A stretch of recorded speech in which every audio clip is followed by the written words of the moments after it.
Hello everyone, it's me, Gabby. I'm back here today for another video that is just a random thing that I felt like I just wanted to share on camera because that's just how I am. So today, there was a Nintendo Direct last night for me, I guess almost like this morning for me, it was like essentially at midnight.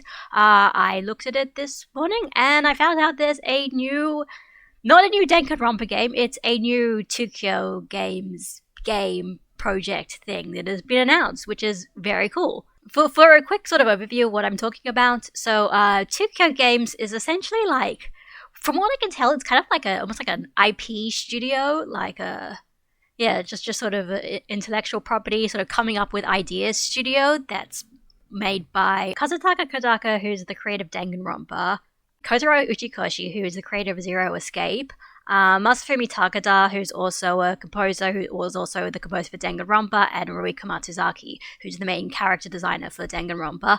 So basically all of them kind of got together and decided that they were kind of going to make their own little independent IP studio thing. It kind of sounds like what Keiji Inafune did, like after he left Capcom, where he was kind of he decided to leave Capcom, create his own sort of little studio where he could basically, they don't really necessarily create games, they sort of pitch ideas of potential games or anime or whatever to different studios, and so it's kind of like a co-production like that. It seems like Tokyo Games is kind of like what Keiji Inafune tried to do with Deep Silver, but like actually successful, because they've actually gotten a whole bunch of different projects that have actually all come out. None of them have I've really fallen in love with any of them, but I think they've all actually come out with products that have been what they've advertised, which I think is basically, so I'd say it's pretty much a success, even if it's maybe some of the projects aren't really your cup of tea. So okay, what have they done so far? They've done Akudama Drive, which was anime. I think that was Studio Pierrot or somebody like that. I could be totally wrong. Forgot who did that, but Akudama Drive, that was like a 12-episode series. I think some people enjoyed that. World Ends Club, which was a game, a game initially released on iOS, on Apple Arcade, and it came to Switch. Nobody played that except me. It's like my favorite cult classic game because it's basically, if I wanted to explain World's End Club and why I like it and why it's just kind of, it cooks, it's basically the creator of Zero Escape writing a story for children, and it's just really interesting. It's not a death game. They had this whole, advertising about it having to be they thought it was like another death game story, but then it's not. The joke is the death game finishes after 30 minutes and then they all just have to go home, and then the rest of the story is basically their adventure of going through this, what seems to be a post-apocalyptic world where everyone's disappeared and it's just a bunch of 12-year-olds that just those 12-year-olds are the only humans around, and they just figure out what's going on, and there's time travel involved eventually, and there's these crazy plot twists that you just kind of have, I just kind of respected for the balls to really have a story like this while also still keeping it kind of almost kid friendly in a way. So anyway, I like World's End Club. That being said, the actual game of World's End Club is not good. It's not fun. It's not a fun game to play. It's just the story is good. And the character designs are great. Character designs are by Take, who's also known for doing a lot of Pokemon designs. So they all kind of look like Pokemon characters. It's great. World's End Club, Akudama Drive. There's Tribe 9, which is still, they had an anime of it come out, but there's the main thing is supposed to be a mobile game, which is developed by Akatsuki Games, which actually do Dragon Ball Z Dokkan Battle, believe it or not. So that one seemed like it had just been in development hell for ages, but they actually recently released another new trailer for it. So I guess that one is actually being developed and it is going to come out. It's probably a gacha. I don't know if it's actually confirmed or not if it's a gacha, but yeah, it's extreme baseball strategy kind of mobile game gacha thing. And there was another one they just revealed around a while back, but I don't even know what kind of project that one is. But I forgot about that. I could even just check it up later. But yeah, basically they've announced quite a few projects, and these things have actually surprisingly come out, which you wouldn't necessarily expect from what seems to just be like a bunch of guys being like, hey, we want to like just share our ideas and pitch our ideas to people and actually make products. Like, it sounds very easy to do that and very difficult to actually get a game or an anime out and released and in a reasonable time frame. So I think the fact that they have managed to do all these things is actually pretty cool. So anyway, the 100 line Last Defense Academy is their newest one. So I was doing a lot of research about this because right now it's basically just been announced, and I've basically just been looking at through like Kodaka's Twitter account. So he's explained that it is a strategy RPG that is. So here we go. To her first in-house IP work. So they're working together with the publisher Aniplex and developer MediaVision. I googled MediaVision. I think it's this Media.Vision. So they've done the Wild Arms series and also the Digimon Story, Cyber Sleuth one, and Valkyria Chronicles. I've never played any of these games, but clearly they have made games before. So they're developing this game and publishing with Aniplex. So not Spike Chunsoft. I think that's the thing that people are going to think. They're like, oh, this is a new Danganronpa. And like, it's not. It's like, this is legally distinct Danganronpa along with all the other legally distinct Danganronpas, but this one's especially legally distinct because it's not Spike Chun stuff. Right, that's the other 2Q games thing that I forgot to mention. That's Raincode, Master Detective Archives Raincode. Now that one is essentially the legally distinct Danganronpa that could be Danganronpa if it wanted to, because that one is being developed by Spike Chunsoft, who do develop and essentially own the IP for the Danganronpa game. So, yeah, Raincode is basically the new Danganronpa. This is just a bunch of different kinds of stories with similar aesthetics and creative team, but different kinds of stories, and they are not actually Danganronpa. So anyway, that's the preamble of what this game is. I just wanted to go through the trailer as well and just kind of see if there's anything that I missed.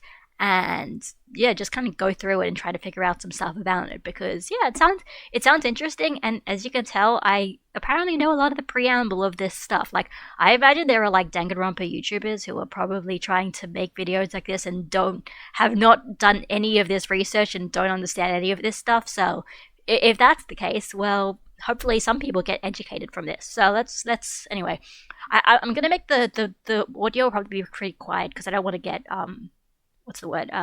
Copyright claimed. For all I know, it might.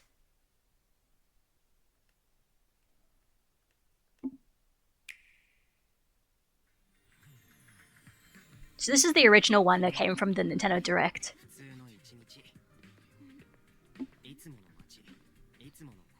Okay, anyways, this one actually has voice acting. Okay, yeah, so we've got, okay, I'm just looking at the character designs. Interesting, this guy is this, like, okay, I thought his hair was, like, red and blue, but it's actually red and black. The edgy colors with purple eyes. There's a thing with his eyes later on, I just wanted to check. And this is, like, probably his, like, sister or girlfriend or whatever.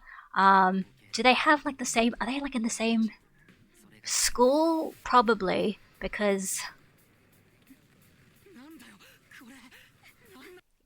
I mean, probably, like, I'd say, like, my guess then would probably be like, oh, they're probably in the same school together. These are probably, like, the matching uniforms. The girl's wearing the traditional uniform. Him just probably putting on a hoodie on top of it because he's, like, I don't know, shows his personality or whatever, I can imagine. So, yeah, it was just a normal day, though, going to school, and suddenly shit happened. These things. Whatever the hell they are. So, I mean, yeah, I'll talk about it later, but actually the creature design is not by Ryuiko Matsuzaki, so it's not the Danganronpa person who's designing these, but also that's the same with actually a lot of, even in the Danganronpa games, like, different aspects of the art was sometimes done by different people. I know this because I have the art book. After a devastating attack, Takumi Sumino, okay. I'll be honest. I'll be completely honest. I am a little bit disappointed that it's just generic Japanese teenage boy protagonist. I think it's fun when it's, like at the very least maybe a girl protagonist or something. Like, yeah, technically Danganronpa V3 did it, but technically it's a long story. Spoilers. So, but you know what? Well, so when these kinds of things start off and you're starring and you're playing as a teenage boy and then they have all these, like the romance elements and it's kind of like boring, but we'll see how they go, how they do it, like after all, like Hajime is like one of my favorite characters of all time, and he's just another just generic ordinary boy character. So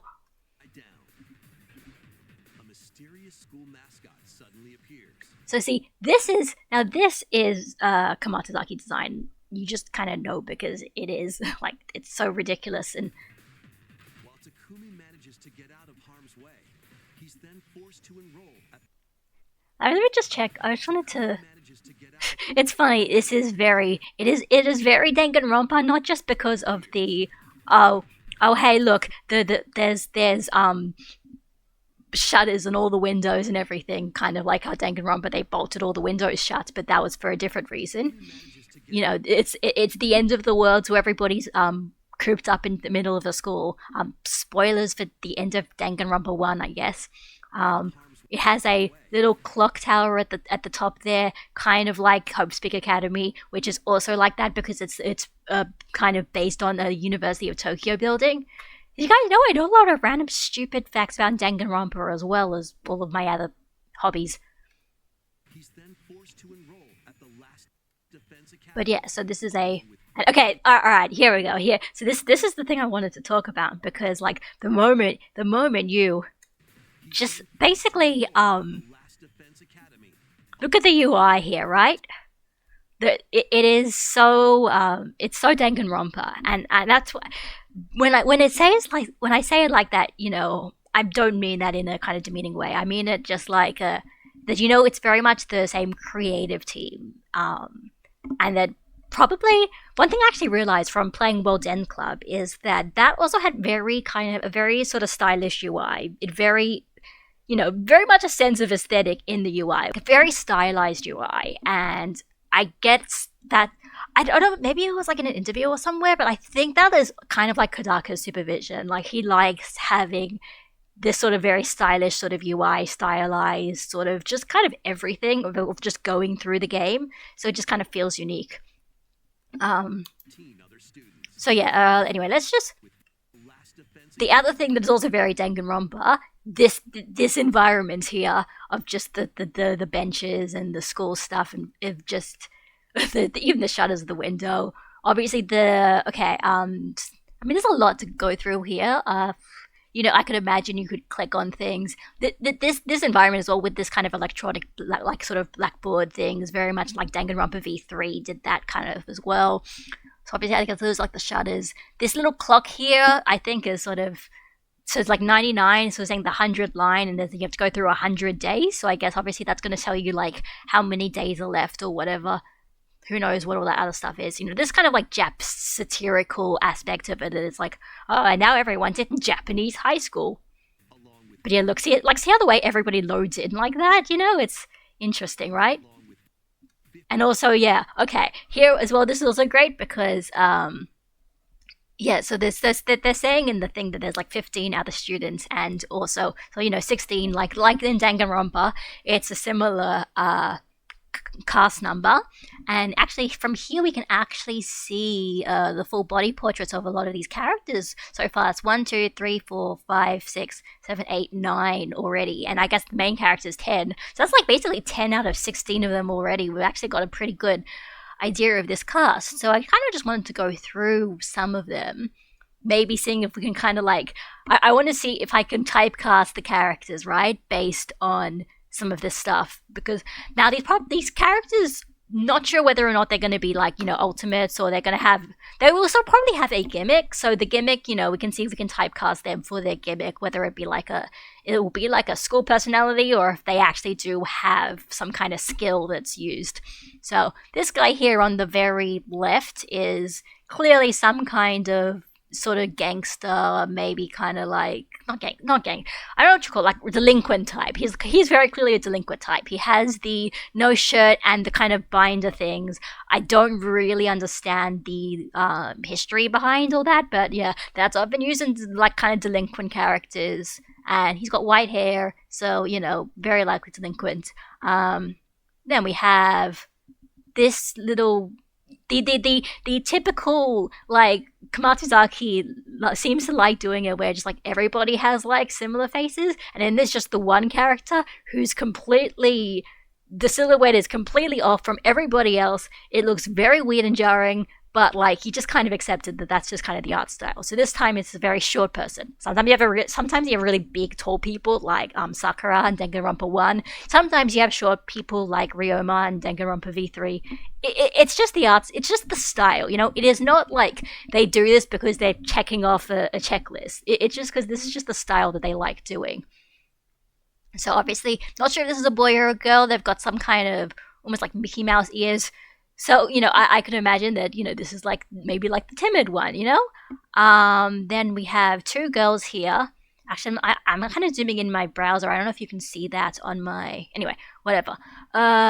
So yeah, obviously we have two girls here. Looks like maybe like kind of a girly girl sort of one, and maybe like a sporty one. That even could be a dude. It's not really hard. It's kind of hard to tell. Looks like everyone's got like jackets. Maybe that's the defining part of the uniform. It's hard to really say.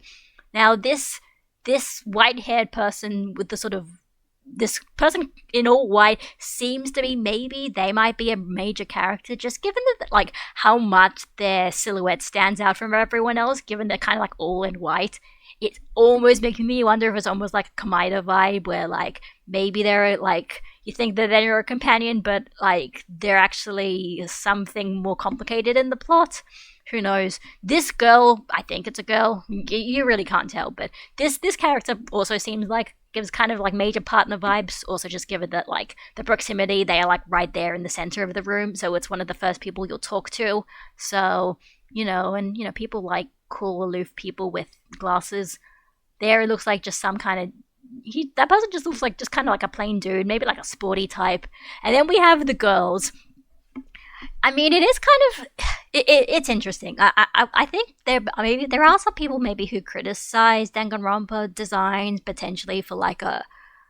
Actually, I think generally people criticize the Danganronpa designs for the male characters being a lot more diverse, whereas the female characters often all kind of have similar sort of body types and stuff like that. But I think at the very least, in terms of clothing and whatnot, I think the female characters are also just a lot more interesting in terms of character designs.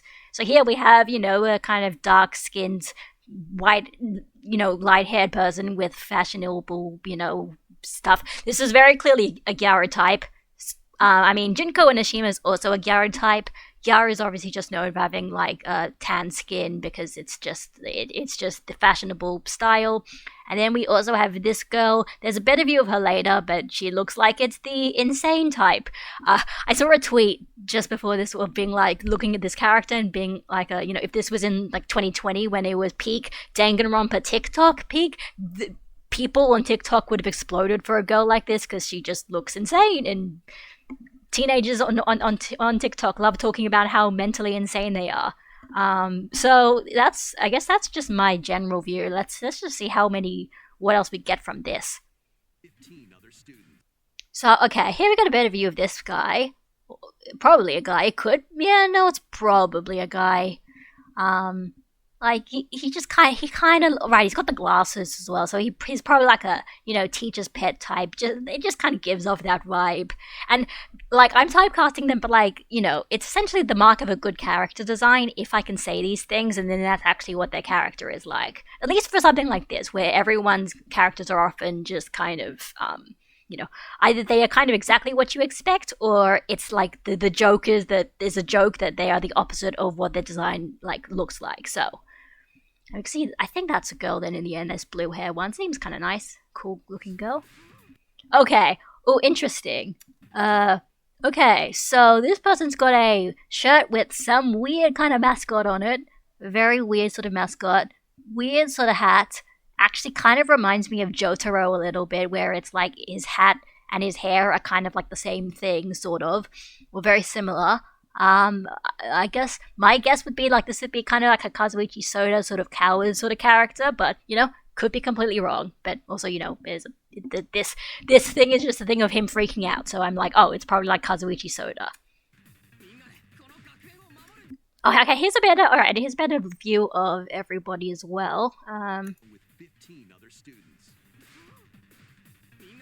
Okay, so we see glasses person. The glasses person might also end up being like a student council president kind of type. But given that they have a scythe here, kind of makes me wonder if the Komaeda allegations are sort of similar, because Nagito Komaeda is kind of like he sort of is like a Shinigami type character where he's just kind of weirdly associated with death.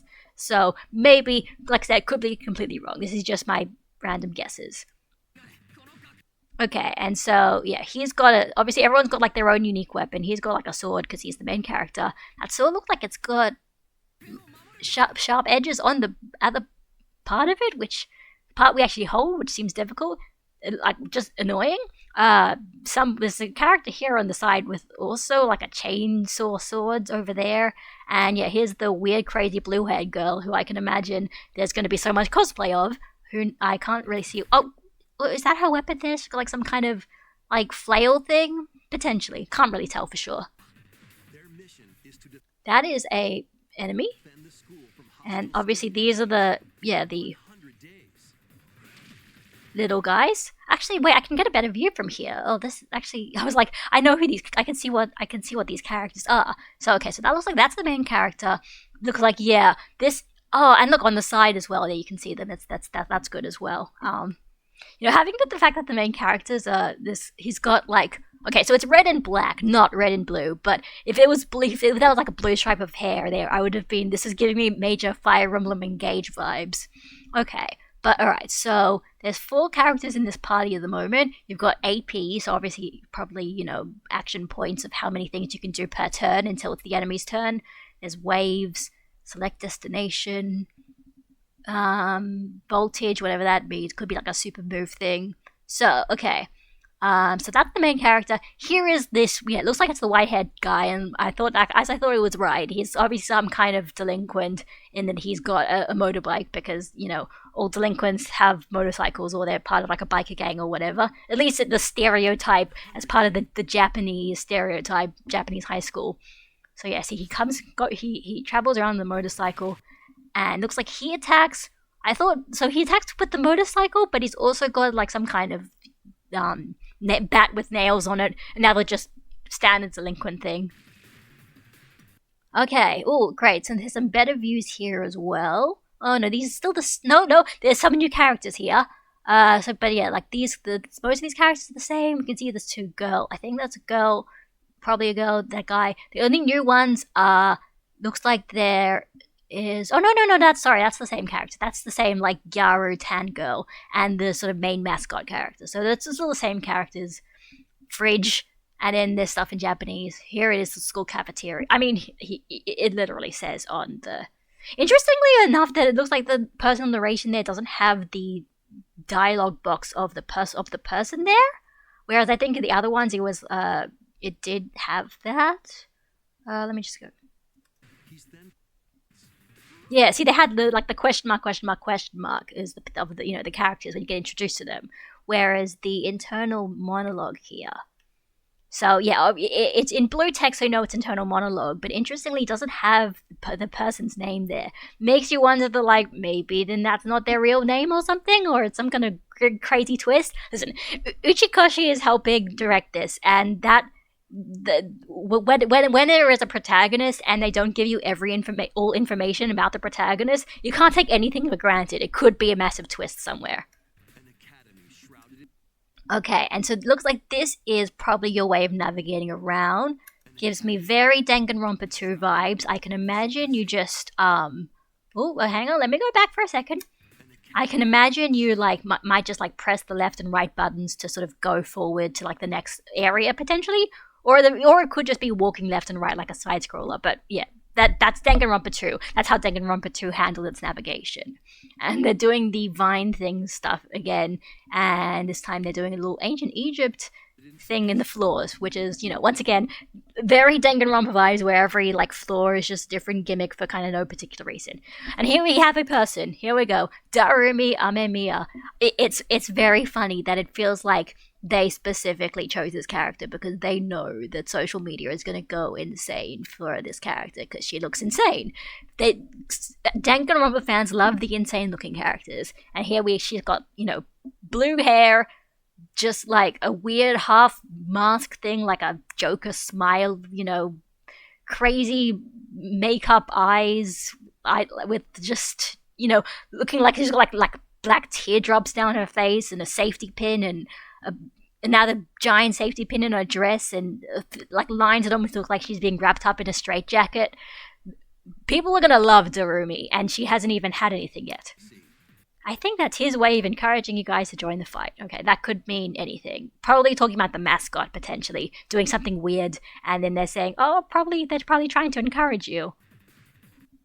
Anyway, that is. Oh, wait, get a better view of them. Okay. No, it's too close. There we go. Okay, so yeah, once again, okay, so this looks like interesting because it looks like maybe when they're in combat, they kind of all go into have specific combat uniforms that all look the same. Because outside in all the other pictures of them, they're in these unique outfits. So maybe it's there's their battle outfits and they all look the same. I don't know why. That actually, from a gameplay perspective, that would be a bit weird because surely it's easier to tell characters apart if they've got very different silhouettes as opposed to here where they have kind of the same uniforms. Or obviously, boys and girls are the same, are different uniforms, but they're, all black. So it feels like it'd be hard to tell them apart from the character select screen. But anyway, so given that this will probably be an early on thing, so these are probably some characters who were pretty relevant early on. So we've got main character, we've got delinquent guy, and here, which looks like this other girl, who I guess maybe she's main girl. But student council president looking girl, because long hair and glasses. Same with student council president looking dude. And so, okay, so somebody is fallen down, probably. I guess they tried to probably do something and fight, and then they fail from it, and then they're like, oh shit. And so, but they're talking about the loss of allies here, so maybe this is a situation where it's oh my god, they died. Oh my god, people can die in this game. If you die in the game, do you die in real life? All that kind of thing. Alright, here we go, new character. Kako Tsukumo. Yeah, I think we saw her. Is she in that cast there?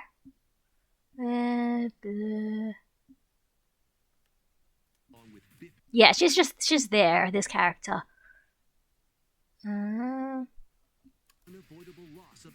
But she looks cute. I mean, she's got this little, very, very girly, very girly girl character with the little bows and a triple bun there, pigtails with a double pigtail with a triple bun there.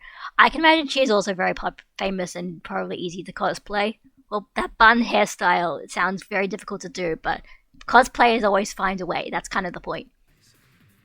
That was the first time I ever saw a person die.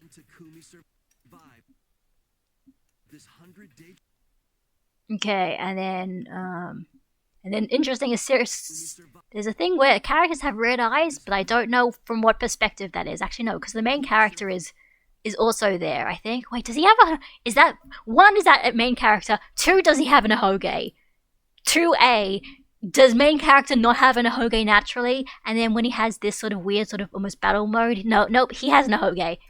He does have an ahoge, but it's just a generic ahoge. It is not a, very weirdly specific Danganronpa main character ahoge. Which, to be fair, Makoto's isn't like that either. They just kind of made the ahoge more of a thing as the games came out and became more of a franchise because it was funny like that. So yeah, he does have, so it is, his hairstyle looks basically the same, but there's this thing with them with red eyes. Who knows, it could be from the perspective of the bad guys, could be the perspective of somebody else, maybe they're evil, or they can turn evil, who knows. Cafeteria, that threat will be hanging us over constantly for the next 100 days. Okay, who knows what the context of that mean? It could mean a lot of things. Oh, okay, interesting. Here we have the, I guess that's how you can see the character. But like, I mean, yeah, I'm just saying this for myself. Like, it feels like from the UI that might be difficult to kind of tell the characters apart. I'm surprised they went with this of having everyone in sort of all black. It also just looks like it's kind of, oh look, there's a character there. There's a character that's fainted, but I don't know if that means they're dead for good or if it's like just, you know, they're incapacitated in this battle. Oh no, actually that's interesting. No, that's the sister / girlfriend character. So this must be like, you know, the very beginning when they first, like, you know, have to fight off one of the bad guys. There was a thing on one of the other things I saw where it was saying that, you know, basically the story is like these monsters show up and then the mysterious mascot's like, yeah, okay, I can give you the power to fight them. You have to stab yourself in the chest, which literally is the beginning of Bleach. So I don't know if that's an intentional reference or they just haven't thought about that, but interesting. Ultra Redo allows you to retry and wave freeze. Interesting. Retry and wave reset makes it sound like that there is a time rewinding feature here, kind of like Fire Emblem Three Houses, and also Engage I think has it as well. And it would make sense if it was like a situation where, yeah, the protagonist, because this is protagonist Takumi Sumino, has the passive skill that allows to retry and wave reset, and so has the ability to rewind time, and that's why they're the main character. And maybe that's the ability they get from stabbing themselves with the chest. Maybe that's not the ability they were supposed to get. It was an extra ability they have, and it's a big mystery on how they're able to do that. You know, this is what happens with these kinds of games. Okay. Oh, here we go. Sirei. That is the name of this mascot thing. This is honest God goodness battlefield. Keep your wits about you unless you want to end up with a hole in your head. I mean, I guess it's interesting. I'm actually not really sure what the character is supposed to resemble. I guess kind of like a ghost, potentially, kind of like Shinigami in the ghost form in Raincode.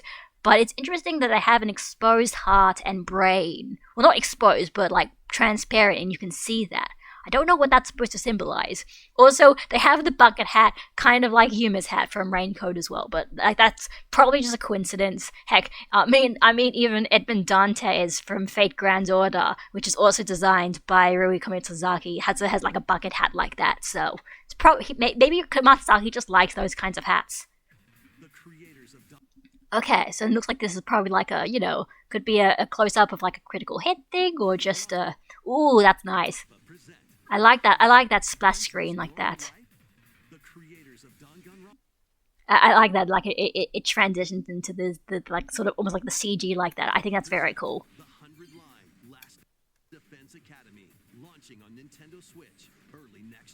Anyway, so yeah, so because I saw this, it was Aniplex, so I was like, is Aniplex developing it? But like I said, Kazaka's tweet said there was this Media Vision who are the developers, Aniplex are the publishers, Spike Chunsoft is not involved, probably not at least. So that's the first trailer. There's also one more trailer I wanted to have a look at and just kind of ramble about. So yeah, this is like the official. Actually, no, this is on Aniplex's website, on Aniplex's channel, as opposed to on the Nintendo of America channel. Also, yeah, basically. So.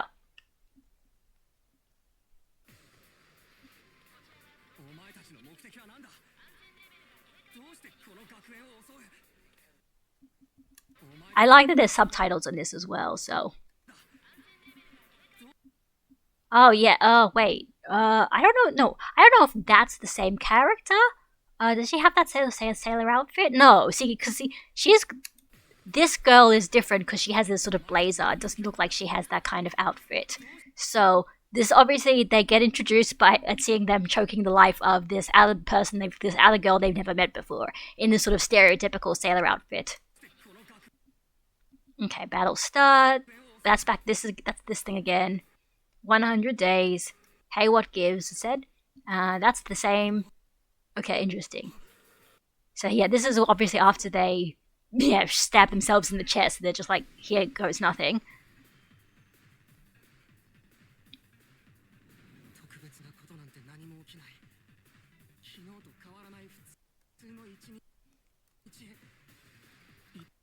Okay, it's interesting. So the dialogue here is the person. I don't recognize the voice actor. I mean, who knows who it is? At the very least, it's not somebody that's recognizable that I immediately know who the voice actor is. But that doesn't mean anything. So a lot of stuff to go through here.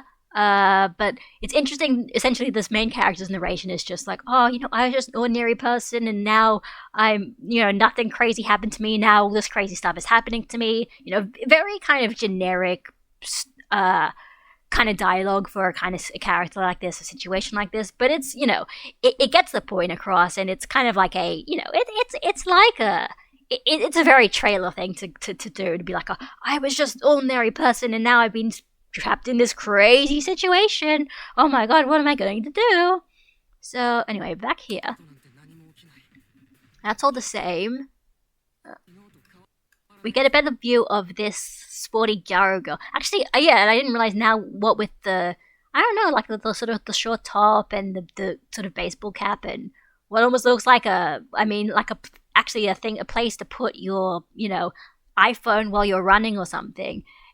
She actually ends up looking more sporty than Garu. So maybe she's actually like a sporty girl character. Don't know what that thing on her neck is. It almost looks like it's like a whistle, but like a really big whistle. It also looks like a harmonica. Who knows what that is? But I can imagine she's also going to be popular to cosplay. Okay, so this is a girl. So yes, this is actually, I could be wrong, but it's probably a girl. So this is probably the timid girl type, probably like kind of Chihiro from Danganronpa 1, who also, spoilers, not actually spoiled, but yeah, the typical Kamatsuzaki thing of everybody having some kind of weird logo on their clothes, which probably represents the high school or whatever. It's interesting how she's like, I guess this character kind of almost has like, those kind of Odango bun things, but there's got like a beanie on it to make it look like almost mouse ears. I wonder if like that's actually hair there, or if it's just like the beanie has those ears on it. You never know. But clearly short character, looks very nervous, and looks kind of looks with the mouse ears. They're kind of like obviously kind of timid, like a mouse potentially. So yeah, here we go. So direction of scenario, Kazutaka Kadaka no works Danganronpa series and Raincoat. So they're just saying, here's the people. So he's credited for direction and scenario. So he's coming up with a story. He's also helping direct the game. So this part's interesting. So we've got main character and girl character going up a stairs somewhere. Maybe they're trying to run away from the things and they found themselves like underground or whatever. It's hard to really say. Oh no, because they're in a manhole. So they come out of a manhole, but this looks like it was before things went to shit. Because, the sky is all nice and sunny, so they kind of climbing, or wait, is there? Because there's the ladder that comes out there. So they come up the ladder and then they come out the ladder here. So I wonder why they were underground in a situation where it still looks very idyllic lifestyle. So then Kotaro Uchikoshi is also involved and in direction and scenario as well. So he is helping write and direct it. So yeah, notable works: Zero Escape series, Ever 17, which I have not played, AI the Somnian Files, which I played the first one and not the second one. So I do need to maybe play one of those Ever 17 and those other games one day. Is it on Steam? That's the question.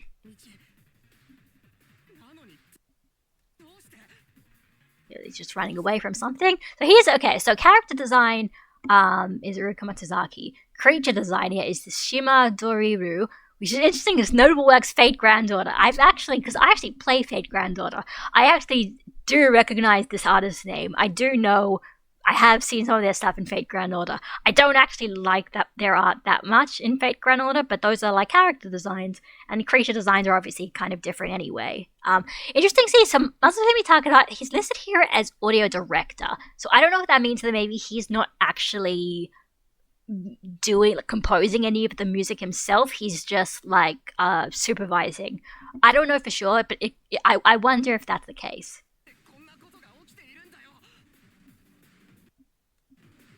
Okay, yes, that's when he meets the weird person.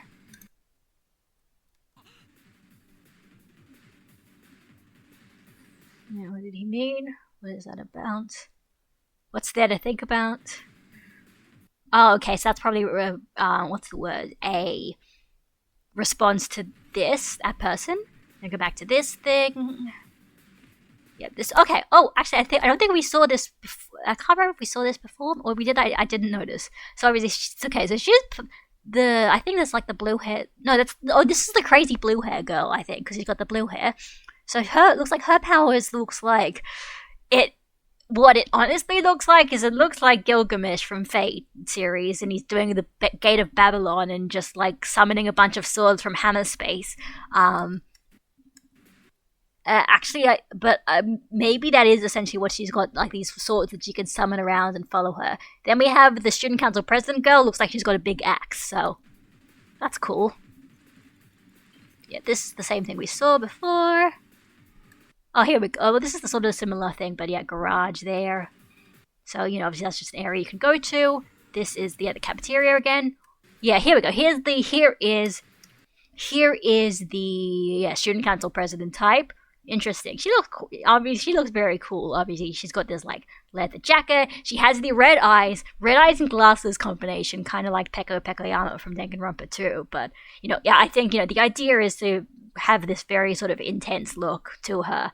I mean, also given that her skin looks very pale and weird, kind of blue tinged. So I guess she's clearly supposed to be this kind of very sort of aloof and almost sort of inhuman aspect to her. Could be that. It could be completely wrong, but yeah, I like her like what looks like a leather jacket. It looks very cool. You do realize your decision also affects the rest of us. We're being denied important information because of your cowardice. Like you can imagine like that kind of voice, right? Oh, okay, maybe this is a dude. I thought this was a girl, but actually I think of course this is a dude because they have similar colored uniform, but that one, she's obviously got a bow and this person doesn't. So this character is very gender. This character is very gender. I wonder if that's going to mean anything, if that's part of their character, or if it's they're just another dude. Who knows? I don't see why we should be expected to fight in the first place. Shouldn't protecting humanity be left up to science nerds and army jocks? Interesting. So maybe this is kind of a cynical type who doesn't really want to do any of that kind of stuff, which, you know what, that's a mood. I think that's fair enough. But nice pierced ear. Oh, here, right? Why my dear brother and I haven't even graduated junior high yet. So there you go. So these two characters have similar outfits because they are brother and sister in universe. So that's unique. That is kind of unique. I forgot what junior high means in American terms, because in Australia we don't use those terms, at least not really. So I don't know what that means their age is. I think it's like maybe they're like 16 then, I guess. I think that's my assumption, but I'm not sure. Okay, yeah, I can imagine. So these guys are trying to destroy the barrier, and you have to, defend the barrier. That is a big thing. That definitely looks like a boss. This guy cuts his neck and probably has to need to... Wait, no, is that... Okay. Okay, so that's confusing because it cuts to this guy cutting his neck, blood gushing out, but then this thing, it almost looks like this... It almost looks like blood is turning into his weapon because it's all big and red and scary. And yes, the hilt of his sword also has spikes in it there. I don't know why. Maybe there is a military reason for that, or maybe they just thought it looked cool. But, it almost makes it seem like, this person needs to, like, cut their throat, have the blood come out, and they use the blood as a weapon. Also reminds me of Medusa in the Fate series. But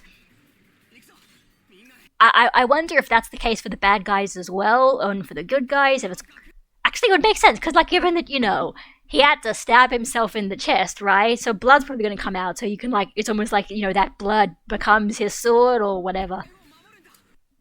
Yeah, this is the same as that. Is that all pretty much the same? Oh, there's one more thing. There's a little stinger.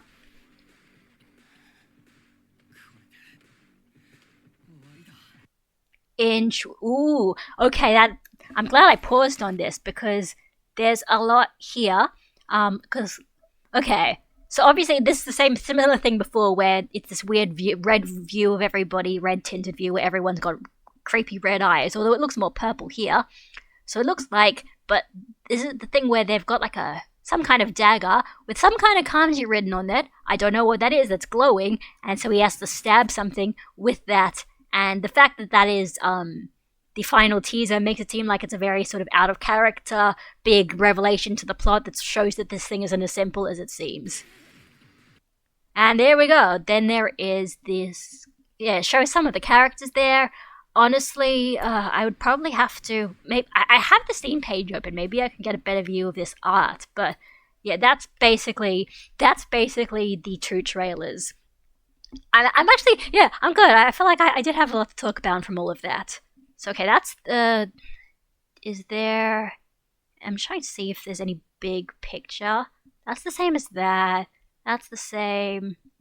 No, it doesn't look like it. I can probably find a bigger picture of it later on, and honestly, I can't be bothered at this point. This is just essentially my first impressions of all of this. Yeah, so a strange creature calling himself Sirei appears and offers Takumi the power to protect all he holds dear. All he has to do is stab himself in the chest. Next thing you know, he and 14 other students, blah, blah, blah, how much are they willing to sacrifice, take back their normal lives, and save the world from grotesque invaders? Takumi's choices will decide his future, but there's no telling what consequences his decisions might have. So they are, okay, when they're saying 100 endings, I do wonder if they mean that literally, because that sounds very, very ambitious. That being said, Uchikoshi is not one to stray away from very long flow charts and branching paths. I have played Virtue's Last Reward, and that would sound like it might almost be too much for a game like this, as well as doing everything, but you never know. It's up to the execution of it. Yep. Free time, you can spend time with your teammates, deepen your bonds, explore the wilderness, ruins outside the school, craft gifts, get close to your allies. Sounds pretty like, yeah, it is the free times areas, which are essentially almost like this non-canon sort of just stupid, like, oh, you want to get to know the characters better. But yeah, basically that's my first impressions. It all sounds very interesting. There's obviously a lot I had to talk about because I just wanted to just ramble and have a look at all this stuff and go through it in camera. So yeah, it'll be cool when it comes out next year, and we'll see how bang on I was with some of my predictions on this. I mean, who knows? Who knows how this game is actually going to come out? I hope it's good. You know, I hope it lives, at the very least, I hope it lives up to the stuff that it is actually hyping itself up to be, because it sounds like it could be a fun game. I'm not, I played, I'm not the biggest strategy game fan in the world, but I did enjoy Three Houses quite a lot. So, I'm not against it at all. Certainly not. So, yeah, it'll be good. Anyway, hope you guys all have a good day, and I'll see you next time.